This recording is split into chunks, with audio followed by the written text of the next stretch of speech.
नमस्कार, थर्ड आई में आपका स्वागत है। आज हम माँ गंगा की बात एक बार फिर कर रहे हैं।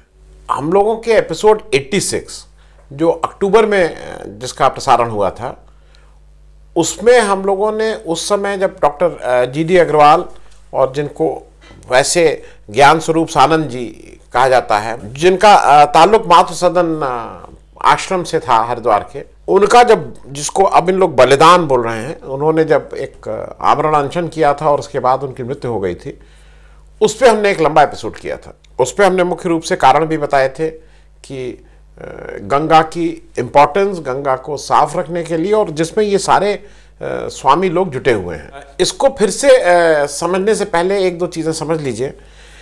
ये जो स्वामी हैं, और जो मातृ सदन, खास करके मातृ सदन से कि अगर ना भी हो तो अब इस मूवमेंट से वो उसके लिए जोड़ रहे हैं। इन लोगों का एक ही सतत प्रयास चल रहा है कि गंगा निर्मल रहें और अविरल रहें। निर्मल का मतलब गंगा की साफ सफाई होती रहे, तभी वो निर्मल रह पाएंगी।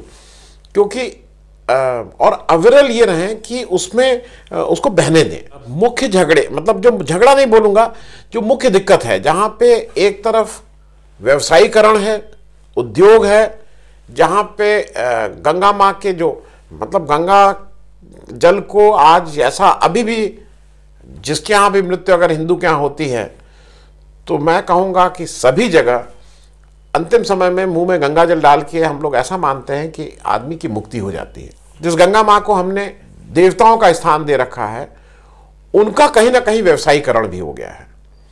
अब वो गंगा जल भी छोटी बोतल में भी बिकने लगा है। अब बात ये आ रही है कि ये स्वामी लोग इसको क्या कर रहे हैं। तो आपकी जानकारी के लिए बता दूं कि देखिए, दो चीज़ों से गंगा की समस्या हो रही है। एक तो गंगा का जो प्रदूषण हो रहा है, उससे वो निर्मल नहीं रह पा रही है, मतलब सारे तरह का कचरा, वेस्ट जाके गंगा में। दूसरा क्या हो रहा है कि गंगा की जो धारा है, उस पर बहुत से व्यवसायिक काम हो रहे हैं, और उसी में हाइड्रो पावर की भी बात है, अवैध खनन की भी बात है। इन सब की बात जब हो रही है तो गंगा की वो जो धारा है वो कहीं इफेक्ट हो रही है।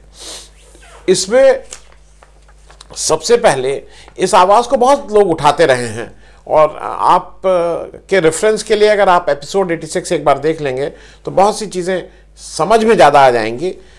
अंग्रेज़ों के ज़माने में भी गंगा की आस्था को हिंदुओं का मौलिक अधिकार कहा गया था। तो उस मौलिक अधिकार को आज आज़ाद भारत में ऐसा लग रहा है उसका हनन हो रहा है कहीं।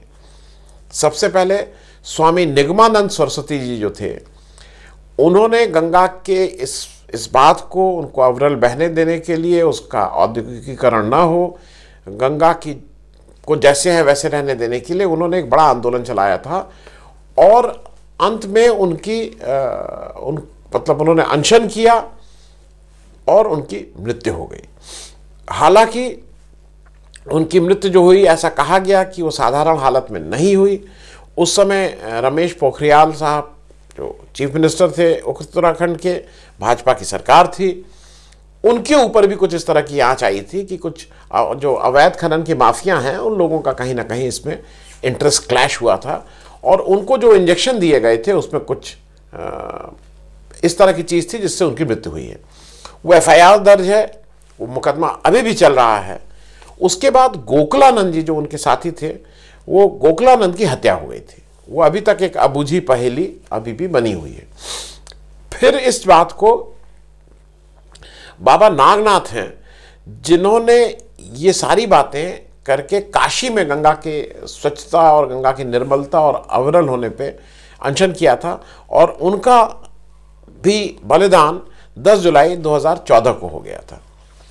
इसके बाद गंगा के ऊपर जो सबसे बड़ी अथॉरिटी थे डॉक्टर जी डी अग्रवाल, जो जैसा बताया जा चुका है, जो रुड़की पास आउट थे, जो उत्तर प्रदेश के इरिगेशन विभाग में कार्यरत थे पहले, और फिर IIT कानपुर में प्रोफेसर थे, और एक समय वो रेहंद बांध जब था उससे भी वो एसोसिएट हुए थे।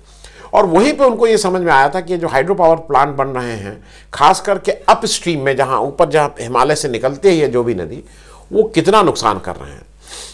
गंगा के बारे में ये कई तरह की अथॉरिटीज़ बनी हुई हैं, और गंगा के बारे में जो सबसे सबसे मतलब जो बात जिसमें इसको हम लोग गंगा माँ कहते हैं, उसका कारण यह है कि गंगा का पानी अगर आप रख लीजिए तो वो सालों साल खराब नहीं होता है। और उसका जो ये किसी भी फ्लोइंग वाटर की ये वो होती है, एक इनहेरेंट क्वालिटी है। लेकिन गंगा का पानी नर्मदा और यमुना के मुकाबले कई दिनों तक इस तरह से प्योर रहता है। उसका एक बड़ा कारण ये माना जाता है कि जो गंगा के मिनरल्स हैं, जो गंगा की बालू है, जो बहते हुए उसके साथ उसको प्योरीफाई करती चलती है, वो उसमें बहुत बड़ा योगदान देती है। अब इसके ऊपर जब आप बांध बना देंगे, इसके ऊपर जब आप अवैध खनन करने लगेंगे, तो ये सारी प्योरिटीज जो हैं वो नष्ट हो रही हैं। अब उसके लिए एक बड़ा आंदोलन चलाया स्वामी ज्ञान स्वरूप सानंद जी ने, वो डॉक्टर GD अग्रवाल का जो स्वामी वाला नाम था, और अनशन किए उन्होंने। और उसी के उसमें एक बार जब पुरानी सरकार थी मनमोहन सिंह जी की, और जयराम रमेश उस समय एनवायरनमेंट मिनिस्टर थे, तो एक जो पावर प्लांट था लोहारी नागपाला, वो बंद किया गया, हाइड्रो पावर प्रोजेक्ट, और उसको ये कहा गया कि इसको हम लोग बंद कर रहे हैं। इनकी जो मुख्य जो इन्होंने बहुत सी बातें कही हैं, इन्होंने कहा है कि कैसे इसको फॉर्म करें, कैसे गंगा को करें। मैं मुख्य बात पे आ जा रहा हूँ। इन लोगों का बेसिक कहना यह है कि जो 135 किलोमीटर का जो भागीरथ है, भागीरथी जब गंगा मतलब जब गंगा का शुरू में नाम जब अपने उद्गम से निकलती है गंगोत्री से, उसके बाद वो मंदाकिनी और अलग अलग उसमें करके वो 135 किलोमीटर में कहते हैं कि उसको डिस्टर्ब बिल्कुल ना किया जाए।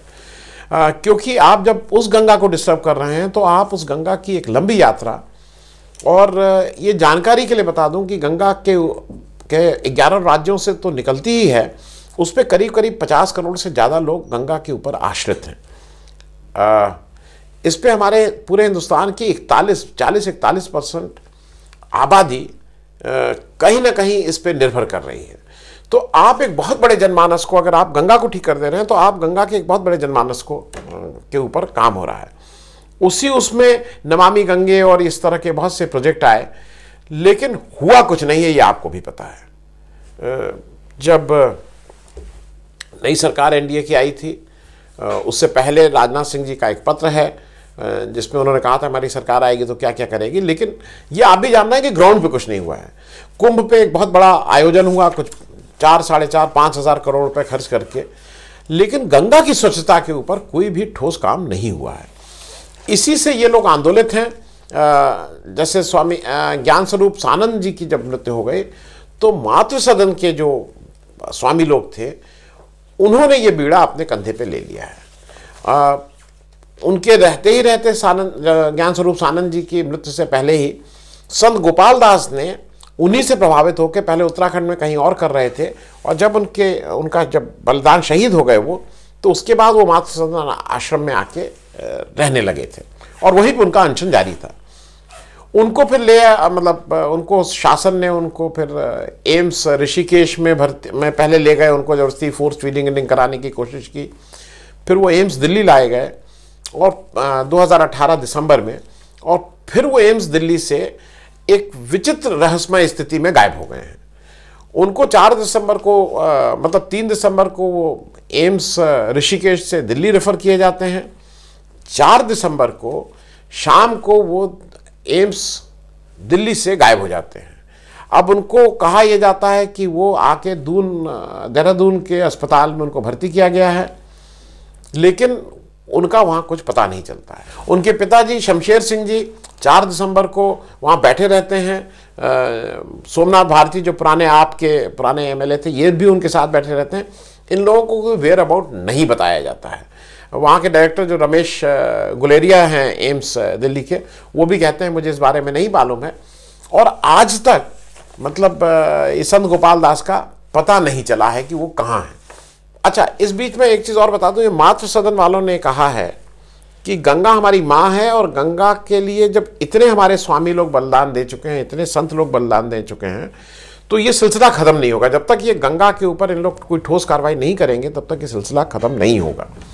और उसी क्रम में केरल के स्वामी एक हैं ब्रह्मचारी आत्मबोधानंद, ये केरल को बिलोंग करते हैं।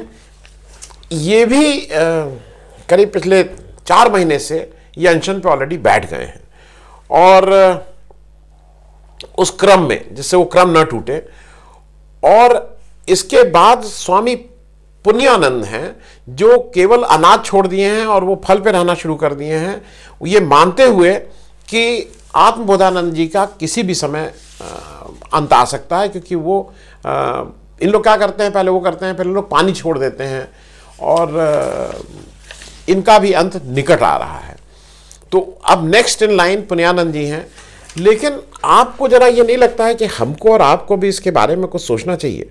क्योंकि ये संत या स्वामी कोई अपने घर के लिए, कोई अपनी कंस्टिट्यूंसी में कोई उद्योग लगाने के लिए, कोई किसी उसके मतलब ये सार्वजनिक काम के लिए, हमारे और आपके काम के लिए, हमारे और आपकी इच्छा के लिए, ये इस समाज के हित में, इन्वायरमेंट के हित में ये इस काम का बीड़ा उठाए हुए हैं।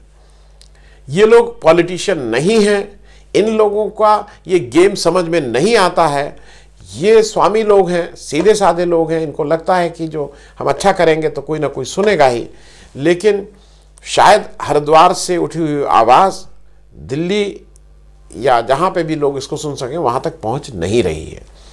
इस संबंध में इन लोगों ने एक पिटीशन आत्मबोधानंद जी ने अपनी बनाई है और वो उसको भारत के प्रधानमंत्री जी को भेज रहे हैं। ये मैं इसको स्कैन करके इसके साथ लगा रहा हूँ। आप सब लोगों से आग्रह सिर्फ ये है कि ये लड़ाई किसी इंडिविजुअल, किसी व्यक्ति विशेष की नहीं है। ये लड़ाई इन सारे लोगों की है जो गंगा को अपनी माँ मानते हैं, या जिनको ये लगता है कि एनवायरनमेंट का जिस तरह से दोहन हो रहा है वो देश के लिए, समाज के लिए खतरनाक है। इनकी डिमांड दो बहुत साधारण सी डिमांड है। इनकी पहली डिमांड यह है कि जो हाइड्रो पावर प्रोजेक्ट बन रहे हैं अप स्ट्रीम, उसको तुरंत बंद किया जाए। उसके लिए एक ऑलरेडी मतलब बहुत दिनों से गंगा बोनस नाम का एक वो है कि भाई अगर वो बंद हो रहा है और उन लोगों को कुछ, जिन लोगों ने उसमें पैसा लगाया है, तो उनको गंगा बोनस करके उनको कॉम्पनसेट किसी तरह से किया जाए। लेकिन larger interest of the society, larger interest of the environment, इसको बंद करना तुरंत ज़रूरी है। और एक कोई लॉन्ग टर्म प्लान भी इसमें ज़रूर बनना चाहिए। तो एक पहल इन लोग एक काम कर रहे हैं, और अगर आपको लगता है कि ये चीज़ें उचित हैं, इसको आप पढ़ लें। इनके जो घोषणा, एक इनका जो पत्र है जो इन्होंने लिखा है, तो हमें लगता है कि हम लोगों को भी इनका साथ कहीं ना कहीं इस काम में ज़रूर देना चाहिए। धन्यवाद। अगर आपको हमारा ये कार्यक्रम अच्छा लगा तो कृपया सब्सक्राइब करें और साथ में वो छोटी घंटी भी दबा दें, जिससे आपको जब भी कोई नया वीडियो, नया एपिसोड अपलोड हो तो आपको उसकी सूचना मिल जाए।